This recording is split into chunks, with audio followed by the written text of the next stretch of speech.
Gepleyer Azadlyk Radiosu.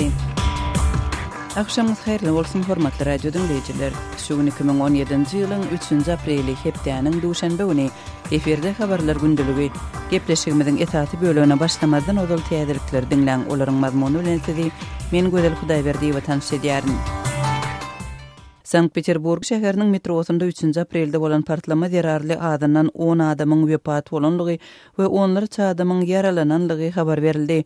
Döwletiň ýeçiligindäki TASS agentliginiň we beýleki habar beriş serýişleriniň ada agdalmadyk çeşmelere talgylanyp habar bermeklerine görä terrorçulukly hüjüm bolmagy barada howatyrlanma döreden bu partlamada adamdan 10 adam helak bolupdyr. Prezident Vladimir Putin partlamanyň bolan ýerine baryp howpsuzlyk resmiýetleri bilen gepleşenligini we häkimetleriň bu hadisanyň terrorçuluk bilen ara baglançygynyň barlanýanlygyny ma'lum etdi diýip TASS agentligi habar berdi. Sankt-Peterburgyň şäher häkimetleri adından 50 adamyň yaralananlygyny habar berdiler. Serbiýanyň prezidentlik saýlawlarynda premier ministr Aleksandr Vučićiň garaşylşy ýeňiş kazananlygy habar berildi. Onuň bu ýeňişi Balkan ýurduna ortiýetiň täsiriniň güýçlenip biljegini aňladýar. 2 aprelde deslapky netijeleriň eglan edilmeginden soň Vučićiň ýeňiş kazananlygy ma'lum bolanda ol öz progressiv partiýasynyň tarapdarlarynyň öňünden çykyşynda "Meniň ýeňişim ören anykdyr. Bu biz üçin iňen möhüm gündür we ol Serbiýanyň haýty ýoly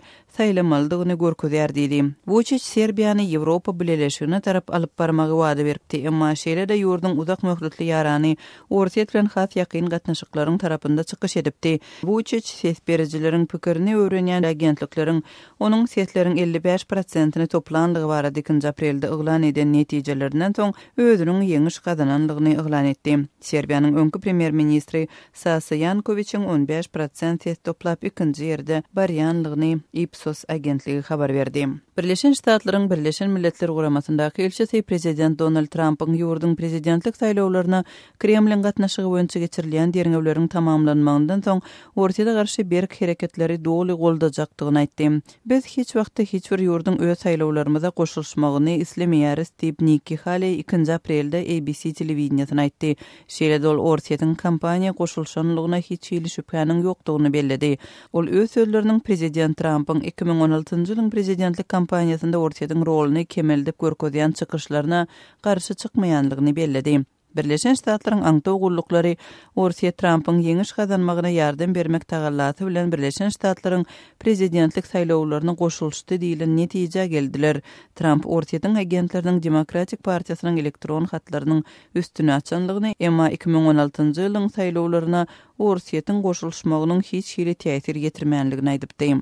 Özbekistanyň prezidenti Şavkat Mirziýew 4-5 aprelde ortiýada tapar edýär diýilip Kremlin maglumatynda aýdylýar. Mirziýewiň bu tapary onuň öňkü prezidenti Islom Kerimowyň ýoğulanlygy barada geçen ýylyň sentýabr aýynda eglan edilmeginden soň Özbekistanyň prezidenti wezipesine geçmegi bilen ortiýada edýän ilkinji resmi vizitidir. Ortiýetiň täzelikler agentlikleriniň 3 aprelde habar bermegine görä Mirziýew ortiýet bilen harby техники hyzmatdaşlyk boýunça ulalaşygy tasdiklamak barada karara gol çekipdir. Bu ulalaşyk ýarak sowdasyny hem öz üçin alýar. Resmi netijeler Ermenistanyň prezidenti Serj Sarkisyanyň häkimet başyndaky Respublikan partiýasynyň 2 aprelde geçirilen parlament saýlawlarynda sesleriň 50% töweregini toplap ýeňiş kazananlygyny görkezýär. Ýurdun merkezi saýlaw komissiýasynyň 3 aprelde ýerden aýtmagyna görä, saýlaw nokatlarynyň ýarysyndan gowragynda sesleriň tanalmagynyň netijeleri Respublikan partiýasynyň 50,43 ses toplap orsiýetçi tujjar Gagik Tsarukýanyň sesleriň 28,29% toplan merkezçi Tsarukyan Birleşiginden öňde barýanlygyny görkezdi. Halkara tinçiler Ermenistanyň parlament saýlawlaryna sesleriň satyn alynmagy baradaky önemli informasiýanyň we ses berijilere basyş edilmeginiň kölege salandygyny aýtdylar. Täjikistanyň saýlaw resmiýetleri prezident Emomali Rahmonyň uly ogly Rustam Emomaliýyň Duşanbäniň şäher kanun çykarjy arasynda orna eýe bolanlygyny aýtdylar. Duşanbäniň şäher saýlaw komissiýasynyň 3 aprelde aýtmagyna görä, ýanwar aýynda öz kakasy tarapyndan paýtagtyň häkimi wezipesine bellenen Rustam Emomali 2 aprelde geçirilen saýlawlarda sesleriň tas 85%-ni toplapdyr. Täjikistana 1992-nji ýyldan beri ýolbaşçylyk edýän prezident Rahmonyň ýakyn garyndaşlarynyň ençemeti ýokary wezipeleri eýleýärler ýa-da biznesa gödökçülük edýärler. Hormatly radio dinleýijileri, siz günüň käbir täzelikleri bilen tanış bolduňyz.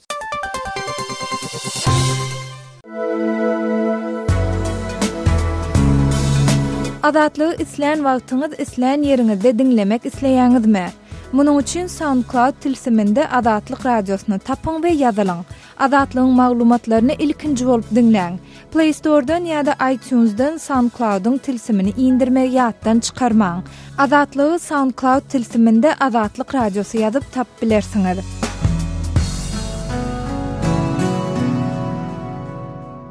Gepler Adatlyk radiosu. Hormatly dinleyijiler, eferde siz bilen men Hudaýberdi Hally. Habarlar gündeligimizi dowam etdirýäris. Türkmenistanyň döwlet idaralarynyň hususan neft gaz pudowynyň işgärlerinin köpçülikliň sport şäherlerini gatnaşyjylara ýöretil waslary satyn almak üçin mejburi ýagdaýda pul serişdeleri toplanýar. Adatlyk radiosu bilen habarlaşan türkmenistanlylar özlerini 20 manat meşgörünü pul salgydynyň salynanlygyny aýdyp bularyň tutuş aprel aýy boýunça sagdynlyk we bagtyarlyk işgary arasynda geçirilýän döwlet mediasyny ýadga alynýan şäherlere gatnaşýanlara sport waslaryny almak üçin niýetlenenligini gurrun berdiler. Bu barada bize apreliň başynda duýdurdylar. Geçen hepdeniň ahyrynda hem şäherlere gatnaşýan işgärler üçin 300 manatlyk sport wasyny almaly pullary nagd toplap aldylar diýip Balkanyň Gumdag şäherindäki newit çykarýan müdürlüğiniň awatlaş teknik zawodynyň hünärmenlerinden biri aýdýar. Howpsuzlyk ýagdaýlary sebäpli adynyň agdalmagyny islemedik işgär aslyna özleriniň bu şähere gatnaşmaýandyklaryny, başgalaryň lewasy üçin maliýe çykarmak islegleriniň ýokdugyny aýdyp nägileligini bildirse-de, idare ýolbaşçylarynyň olary haýwat atýanlygyny gurrun berdi. Siz näme? Döwlet siýasatyna garşymy? Bu ýyl sagdynlyk hem ruh welentlik işgary arasynda geçýär. Şol sebäpli-de döwlet şäherlerine goşun goşmagyňyz siziň raýatlyk borjuňyzdyr diýip haýwat atyp utandyrjak bolýarlar diýip Gumdagyň awatlaş teknik zawodynyň hünärmeni nygtak geçdi. Gal berse-de köpçülikliň şäherlere gatnaşýanlara beýleki şäherleriň hasabyna alynan ýörüti sport waslary şäherden soň ýygyna toplanyp alynýar. Ýagny sport egneşikleri geljek ýylda geçiriljek sport aýy üçin idaranyň gözünde saklanyp galynýar. Şol bir wagtda Türkmenistanyň beýleki döwlet idaralaryna da saglyk aýy münasibetli geçirilýän şäherler üçin egneşikleri, tigirleri almak üçin mejburi pul serişdeleriniň toplanýanlygy dogrusyna maglumatlar gowşýar. Sözün gerdişine göre billesek, Türkmenistanlı büdjet işgärlerine girdilen mecburi salgytlar dogrusyna Türkmen mediasyna kelamagy söz aýdylmaýar. Bu aralykda ýokardakylar Türkmen häkimetleriniň döwlet işgärleriniň aýlyklarynyň ýa-da biznes üstü bilen eden gazançlarynyň bir bölegini döwletiň haýryna geçirmäge mejbur edýän ilkinji ýagdaý däldir. Türkmen häkimetleri esasan şu ýylyň sentýabryna geçiriljek Aziýada 2017 oýunlary üçin alynýan pul serişdelerini meýletin gatanyş diýip atlandyrsa da, raýatlar munyň mejburlukdygyny, hasda haritlaryň bahalarynyň galmagynyň fonunda özleriniň gün güzeranyna yaramaz täsir ýetirýänligini aýdýarlar. Öz sevitingizde bolýan wakalar barada adatlyga maglumat bermek isleseňiz, bize hat ýollaň. Metbuat email belgisi gmail.com. Siz suratlaryňyzy we videolaryňyzy hem ýollap bilersiňiz. Adatlyk siziň şahsiýetiňizi gizlenlikde saklar. Siz bolan wakalar barada maglumat beriň. Biz hem habar bereriz. Metbuat email belgisi gmail.com. Gepler Adatlyk radiosu eferde siz bilen men Sultan Açylywa Aşgabatda göýük önümleriň bahalarynyň gymmatlaýan da barada maglumatlarymyz bilen gepleşiklerimiz dowam edýäris. Aşgabatyň bazarlarynda we sowda dukanlarynda soňky bir aýyň dowamynda göýük we bakça önümleriniň bahalarynyň ýokarlanýandygy hasyýeti duýulyp başlandy. Ilatyň gündelik durmuşynda möhüm orun alýan hyýar, pomidor, kelem, käşir, kartoşka, ukrop, petruşka ýaly göýük we bakça önümleriniň bahalary 20-30 götermeçeli ýokarlandy diýip ýaşaýjylar aýdýarlar. Bahalaryň ýokarlanmagy esasan pomidor, hyýar, kelem ýaly göýük önümlerde ýeti duýulyp uğrady diýip Aşgabatly hojalykçy Güljemal daýda aýdýar. Mundan bir ay ödel pomidoryň 1 kilosy 6-7 manat bolan bolsa, häzir onuň 1 kilosynyň bahasy 9-10 manata ýetdi. Kelemiň 1 kilosy 5-6 manat bolan bolsa, ol häzir 8 manata durýar. Käşiriň bahasy ödel 2 manatdy. Häzir 3 manat bahalanýar. Bananyň 1 kilosy 7 manatdy. Häzir onuň 1 kilosyny 9 manat bahalýarlar. Göwötleriň hem bir dessesiniň kiçeldilen görnüşini hem 2 manat diýip bahalýarlar. Ödel 1 manata 1 manat 50 teňe ullakan desse, ukrop ýa petruşkan satyn alsaň bolýar diýip Güljemal daýda sözüne goşýar. Onun aýtmana görä bahasy ötýän galmadyk önümler soğan bilen kartoşka. Emma şol önümleriň hem 50 teňe galandygyny görseň bolýar. Alma mandarin ýaly önümler hem her kilosunda 1 manat gymmatlapdyr. Bozolky 6-7 manatlyk almalaryň häzir 1 kilosy 9 manat. Aşgabatyň bazarlarynda we sewda dukanlarynda azyk önümleriniň ähli görnüşleriniň hem bahalarynyň gymmatlaýan da barada hem maglumatlar bar. Ýaşaýjylar munyň sebäplerini Amerikan dollarynyň banklarda satywdan aýrylyp, onuň gara bazarynyň bolsa barha ýokarlanýandygy sebäp diýip düşünýärler. Aýlyklar ýylda 10 göterim galýan bolsa, azyk önümleri her aýda diýenýär 10 göterim galýar. Emma dokun astan gamy ýok diýerleri, ilatyň ýeter ýetmezligi bilen gyzyklanýan ýolbaşy ýok. Yalan ýaşaryk maglumatlar, yalan öwgüler bilen ilatyň garnyny doýurup bolmaýandygyna olar düşünmeýän bolmaly diýip pensiýalary has uçypdy, pensionerlerden hem esitmek bolýar. Bahalaryň gymmatlamagyndan daşary hem özümizde öndürilen göw önümleriň hiliniň yaramazlygy barada hem ýaşaýjylar aýdýarlar. Türkmenistanyň Teplitsi hojalyklarynda öndürilen hyýar ýa pomidor satyn alanyňdan gymmatyrak bolsa-da Iranyň hyýar pomidoryny satyn alanyň has gowy, olaryň tagamy oňat. Özümizde öndürilen pomidorlar bolsa diňe daşyndan özüne çekýär. Olary ýemekçi bolsaň içi gömök hem turşy tagam bar diýip öý wikeler aýdýarlar. Azy önümleriniň gymmatlaýarlygy, ilatyň sarp etiş koordinasynyň derejesi, inflyasiýanyň derejesi, puluň hümmetlenmegi barada maglumatlar bolsa berk ýaşarylykda saklaýarlar diýip ýaşaýjylaryň ýaňdyklaryny hem hälisinde esde bolýar. Öz sewitingizde bolýan wakalar barada adatlyga maglumat bermek isleseňiz, biziň Facebook hasabymyza ýazyň. Bizi gözlegi bölümine Azatlyk Radiosu ýazyp tap bilersiňiz.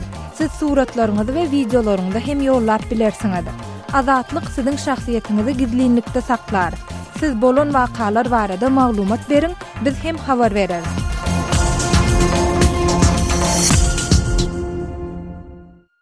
Gepleýär Azatlyk Radiosu. Eferde habarlar günneligi bilen men Ýogşan Nurwan. Türkmenistan yeni döwürgedek suw damjasy altyn näňesi bayramyny belledi. Bayramçylyk dowrlarynyň çägine urulan sergilerde suw howdanlaryny biologik esasy arassalama usullary, gidrotehnika deskalarynyň, häzirki zaman suwaryş ulgamlarynyň şekilleri, serişde tygyş itleýän enjamlaryň, ýagyş suw enjamlarynyň we damjaly suwaryş ulgamynyň görnüşleri görkezildi diýip resmi habarda aýdylýar. Türkmenistan soňky ýyllarda suw gorlarynyň netijeli ulanmak boýunça degerli çäreleri görýänligini aýdýar. İkinci tarapdan Prezident Berdimuhammedow geçen ýyl regionlarda geçiren hökümet maslahatlaryny ýerleriň şoğurlatylmagy netijesinde hasyllygyň pes bolmagyna galýanlygyny boyun aldy. Türkmenistanyň Owuzlyk ministriniň Odal Kornwasar Sapar Yklymow hem bu pikir bilen aralaşýar we ýurt garaşy bolandan soň hem suwa ýere bolan Sovet çemeleşmesiniň üýtgemänligini, emma problemler basmaga çalışan propagandanyň has güýçlendirilýändigini belleýär. Sapar Yklymowyň ananjyna görä Sovet döwründe gurulan Garawun kanalynyň döreden suw golçylygy, Moskwadan berilýän paýta planlar esasynda türkmen topragyny onlar çaýlap dowam eden suw daýaçylygy ullokan yer daýaçylygyny alyp geldi we eger bu ýagdaýyň öňarlynmasa Sewitdäki ekologiýa problemalary ýitileşmegini dowam etdirer. Döwlet eýçiliginiň Metduat bayramçylyk makalyna käriziň hereketli şekilleriniň ýanynyň hem köp adamly bolanlygyny habar berýär. Käriz suw ýygnamak üçin yer astyndan gazylan ençe kilometr uzaklyga gidýän akawalardyr diýip Türkmen Metduatynyň habaryna käriz sözüne düşündiriş berilýär. Emma Türkmenistanyň odal käriziň nämedigini hiç kime düşündirmek gerek geldi. Babanaňyň kärizgenler powesti esasynda düşürilen ady bir çeper film telewizionyada ýygy-ýygydan görkezilýärdi. Hatta 10 ýyl odal hem käriz suwlary akyp ýatyrdy diýip dinleýijilerimiz aýdýar. Emma Göktepe pensioner Mälik aganyň Azatlyk Radiosyna gurrun bermegine görä Göktepe trawynyň Niýazow Taýhan birleşiginde ulanılan kärizleriň hiç biri häzir Türkmen Metduatyna tariplanýan gadymy ata-babalaryň döwründe işleýişi ýaly işlemeýär. Öňe Göktepe trawynyň Niýazow Taýhan birleşigindäki Oktyabr şatkasynda karry kär, ýegene kär, işanyň kär, şolaň şubat işlädem işlänek. Soňky döwürde biziň aýyň kär işler, atalarymyň kär işleri. Olam ýatdy. Niýazow Taýhan birleşiginde kär barda şolaň, şubat işlädem işlänek. Emma muňa garamazdan Türkmen mediýasy ýurdun suw hojalyk ulgamynyň häzirki zaman tehnika bünýadynyň ýygyderli doldurulýanlygyny ýatyar. Bayramçylykda şekillendiriş we amal haşam sunugatynyň ustatlarynyň suw temasyndaky işleriniň sergileri uruldy. Suwa bagyşlanan aýdym saz eserleri ýerine ýetirildi. Tanys edildi diýip resmi habarda aýdylýar. Ýöne türkmen medeniýeti ýurdun ilatynyň agy suw meselesinde ýüzbeýiz bolýan kynçylyklary, Avril daşary ýurt nesirlerinde dünýäniň we Sewitiň suw problemalary, Türkmenistan barada aýdylýan zatlar barada dymmagyny dowam etdirýär. Aydali Nature, Young Tebigat jurnalynyň awtory ol virusyň ýazmagyna görä, Türkmenistan ilatynyň jan başynda 5,5 min kub metr çemeri suwlanýar we bu dünýäde iň ýokary görkezli bolup durýar. Türkmenistanyň goňşulary Özbegistanyna we Kyrgyzstanyna ilatyň jan başyna 2000 kub metr çemeri suwlanylýanlygy aýdylýar. Bu ýurtlar suw beýsarp bolanmakda degişlikde 4-nji we 5-nji orna ýelýär. Täjikistan we Kazakystan bolsa suw beýsarp bolanmakda 7-nji we 11-nji ornlarda durýar.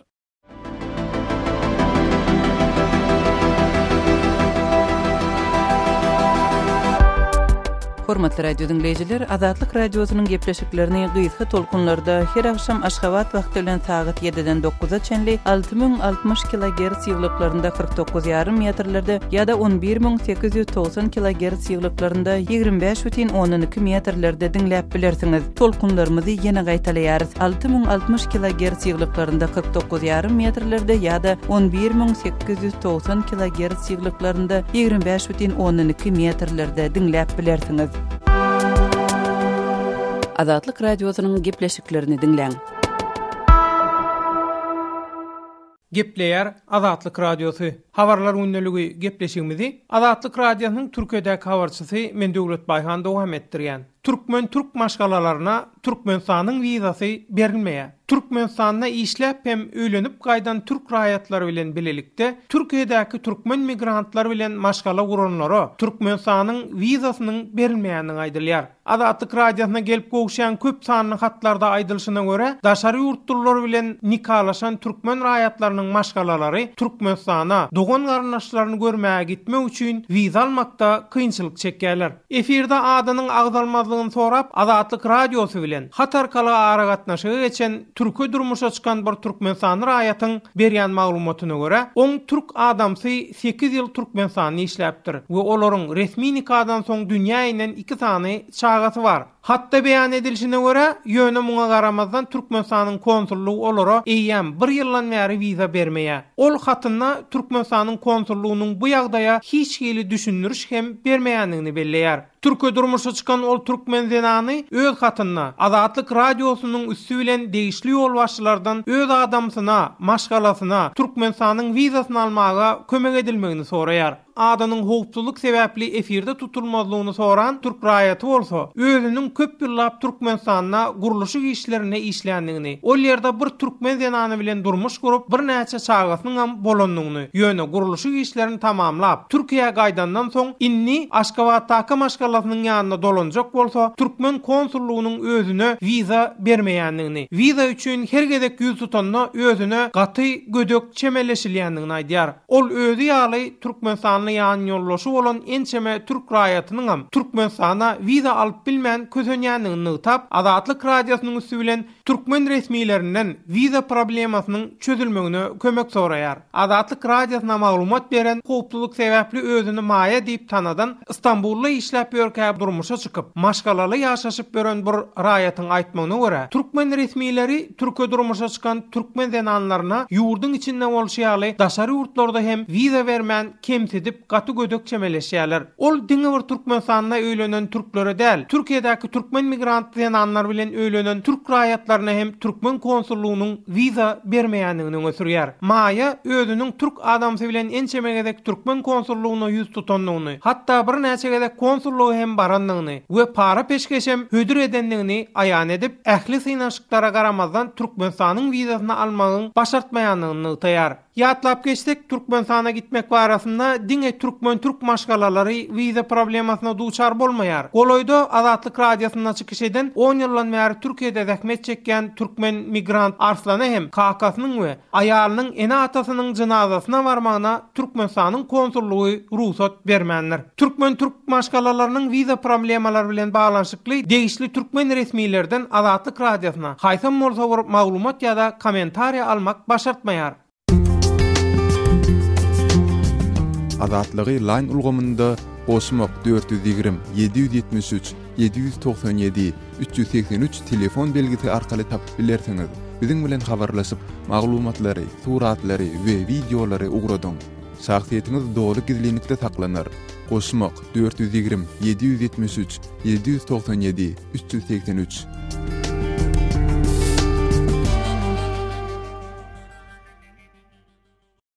Gepleýär Azatlyk radiosu habarlar günnäligini dinleýärsiňiz. Türkmen medeniýeti Aşgabatyň köçelerine ýerasty geçelgelerin gurulşynyň dowam etdirilýändigini habar berýär. Emma Azatlygyň çeşmeler şäheri awadanlaşdyrmak işiniň çygyryklarının hem az däldigini aýdýarlar. Biz bu ýagdaý barada Aşgabatda 50 ýyl çemberli ýaşaýan yerli tinç Amanmurat Bugaýew bilen habarlaşyp, ýerasty tükleriň gurulşynyň gowy hem o diýen gowy bolmadyk taraplary barada öz pikirini aýtmagyny soradyk.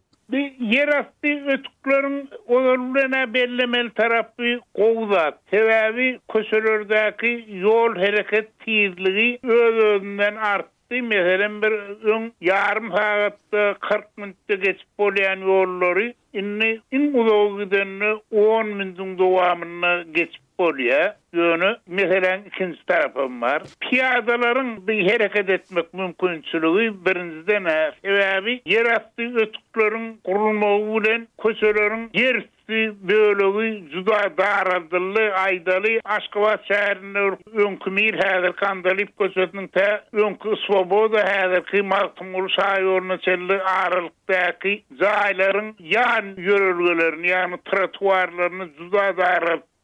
Şol trotuarlar käýerde 80-70 santimetre çelli kıysgaldyly öňşolarynda ortasy iýini 2 metrden 3 metre goloýdy. Ýa şo ýerden o piyadalara eýder beýder geçerler bolýan aýdaly 2 sanak gelin sagasy ýerleşdirilen arabalarda ýani kalyaskalarda gelýän bolsa şonuň ikisi şol wagtda şo ýerden geçip bilen oklar biri garaşmaly, beýleki onu geçirmeli. Bir maýyplyk arabalarına hareket edýän adamlar üstüne gözüňe getirip bolmazak kynçylyk döretdi. Şol maýyplyk arabalaryny türüp gelýän ýolçular hukman kimdir biriniň kömegine mätäsi. Şonsuz olar geçip bilen oklar. Bir Mir köçetiniň Andalyp köçetiniň demir ýol yerasty ötülgesinden ileridäki günortadyky ýagdaý ondan demir gaýry ondan meter kıyırlaştı. Amanmurat ötüklerin guruluşy bilen baglykda bir topar hozalyklaryň hususy maşinalarynyň hem öz zaýlaryny, öz howlullaryna girip bilmeýänligi aýdylýar. Şu aýdylýanyň jany barmy? Angraýany bilen doğruda bir sebebi şu köçelerin uğrunu Hasanlı köçeler giňeldilenne yerasty ötükler bina edilenne salynan wagtynda hususy esillikdäki howlullaryň girelgeler gözüňe tutulmady. Köçeň tutuş uğru boýunça beýikligi ortasy 20-25 santimetr beýiklikdäki beton jehekler ýani bardurlar geçirildi şeýdin inni orta hasap bilen müňden gowrak howla hususy esillikdäki bolan ulaýlar özüniň howlusuna maşyny salyp bilen okby juda uly kynçylyk, uly bökdönçlük ýurt raýatlarynyň ýani şu köçelerin uğruna ýaşaýan adamlaryň behbitleriniň gözüňde tutulmadylygy bolýar. Hormatly dinleýijiler, Aşgabatly ýazy yerli hinçi Amanmurat Bugaýew bilen söhbetdeşligimizi dinlediňiz.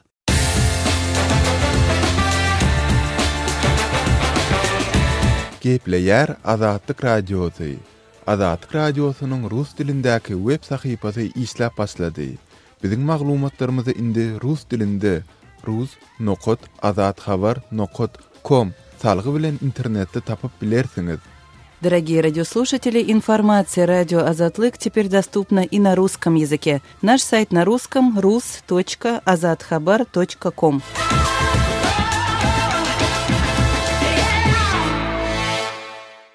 Gepleýär Azatlyk radiosu. Habarlar günnäli gepleşigimizde men Sahra dowam etdirýän.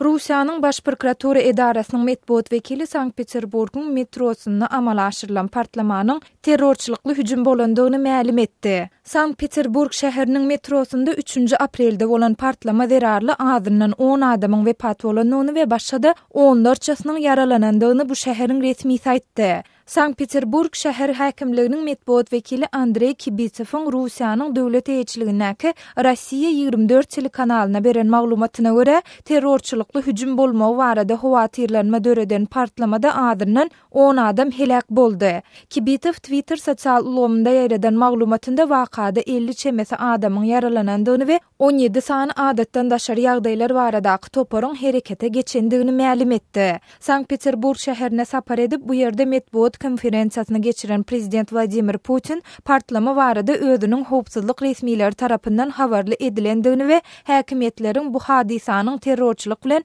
ara baglanyşynyň bolup bolmandygyny barlaýandygyny aýtdy. Putin wakada ölenleriň we yaralananlaryň bardygyny bellidi, emma olaryň sany barada maglumat bermedi. Russiýanyň terrorçylyga garşy göreş baradaky Milli Komitetiniň ýaýradan beýanatyna görä, partlama Sankt-Peterburgyň merkezindäki Texnologiýeski institut bilen Sennaya ploşet stansiýalarynyň arasyndaky metroda saat 2:40 amala aşyryldy diýip TASS habar agentligi ýazýar. Bu agentligiň maglumatynda hem wakada ölenleriň we yaralananlaryň bolundygy ma'lum edilip, onuň sany barada maglumat berilmeýär. Başga maglumatlarda Ploşet Vastanya adly beýleki bir metro stansiýasynda partladylmadyk başga bombanyň hem ile salynandygy habar berildi. Sankt-Peterburgyň metro edarasy şäherdäki ähli stansiýalaryň ýapylandygyny ma'lum etdi. Sosial ulamlarda çap edilen maglumatlarda metro stansiýasynyň içini tütse alandygyny we ölen ýa-da yaralanan adamlaryň suratlaryny we video ýazylaryny görse bolýar. Russiýanyň baş prokuraturasynyň ýaýradan beýanatynda Sankt-Peterburgyň Texnologiýeski institut stansiýasyndaky metroda bolan partlama bilen baglanyşykly kanun goraýjy organlaryň derňewleri başladandygy ma'lum edildi. RIA agentliginiň web saýtyna çap bolan suratda weýran bolan otly wagony görkezilýär. Bu suratlaryň gelip çykyşy desine ma'lum edilmedi. Hüjümüň jogapkärçiligini henide çenli hiç kim öz üstüne almady.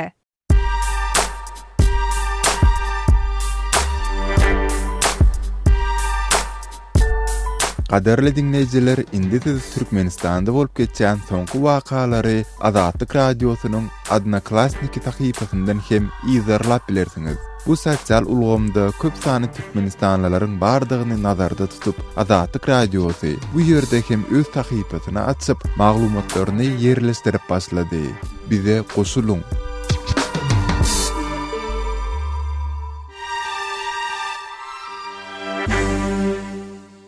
Hormatly radio dinleyijiler, şunuň bilen habarlar gündeligimiziň şu günkü sanyny geçirip gutarýarys.